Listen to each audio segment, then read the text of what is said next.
Je m'appelle Morgane Guéry et je suis illustratrice. Ça va faire 10 ans que je travaille en tant qu'illustratrice freelance.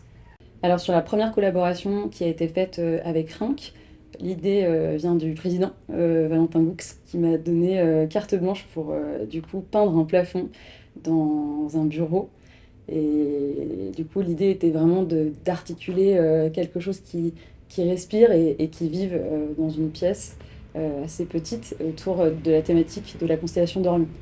Alors, sur ce projet, les problématiques au départ ont été tout de même nombreuses, bon, même si on n'est pas sur la taille de la chapelle Sixtine.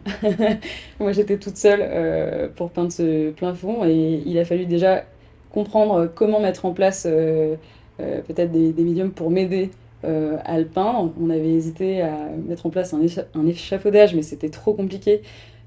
Du coup, j'étais vraiment sur un escabeau en train de bouger tout le temps parce qu'en fait j'avais besoin d'avoir une vue d'ensemble et de descendre en permanence pour voir ce que j'étais en train de faire et pour essayer de comprendre comment la scène globale allait vivre.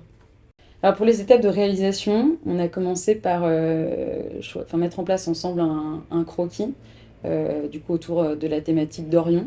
Et j'avais tout de même envie d'amener de la vie, autre chose qu'un ciel en fait, dans cette thématique-là, des étoiles. Et là, on a choisi en fait d'apporter une jungle hyper foisonnante et vivante avec des animaux dormants qui viennent un petit peu réveiller cette scène nocturne. Pour la deuxième collaboration avec Rinck, c'est aussi grâce à Valentin Goux, le président, on a eu cette nouvelle idée de paravent. C'est vrai que c'était quelque chose qui a découlé du plafond. On avait encore envie de donner dans l'illustration un peu grandiose, parce que c'est vrai que j'ai peu l'habitude de peindre d'aussi grand format, et c'est une suggestion qui est venue de lui. Alors, pour l'usage de ce paravent, ce qui a été complexe au départ et dont on a beaucoup parlé, c'est le fait, son articulation, véritablement. Parce qu'un paravent, ça se plie, ça vit, ça peut changer de place. Et c'est ça qui a été super intéressant et surtout qui est 3 volets. Et là-dessus, on a voulu travailler et raconter une histoire. Pour les couleurs du paravent, il était important de réussir à faire des échos aux meubles et aux autres pièces des artistes présents dans la galerie de Rinck. C'est pour ça qu'on a choisi essentiellement des bleus, outre-mer, indigo, des bleus forts, avec une belle présence, avec aussi d'autres couleurs complémentaires, comme le orange et des jaunes un petit peu plus doux, pour que la lumière puisse vraiment passer différemment sur les 3 pans du paravent. Par rapport à la scène qui est évoquée sur ce paravent, j'avais envie de raconter une jungle de l'aube au crépuscule. Et en fait, il y a vraiment 3 étapes.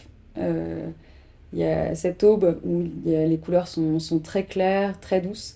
Le milieu de journée où on voit beaucoup d'eau, etc., avec un peu des tempêtes au fond dans les montagnes. Et enfin, au crépuscule, c'est une jungle qui se réveille avec tous ces animaux qu'on ne voit pas au départ et qui finalement sont un peu masqués et qui prennent vie au fur et à mesure que notre œil se balade sur cette pièce. J'ai adoré ces 2 projets, le plafond comme le paravent. C'était 2 choses totalement différentes avec des difficultés à appréhender également différentes.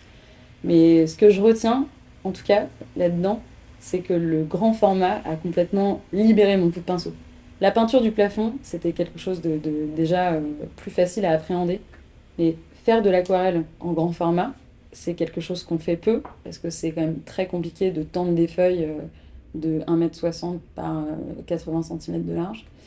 Et le format m'a complètement libérée par rapport à la couleur, par rapport aux thématiques. C'était beaucoup plus en symbiose avec le papier, c'était une expérience assez folle.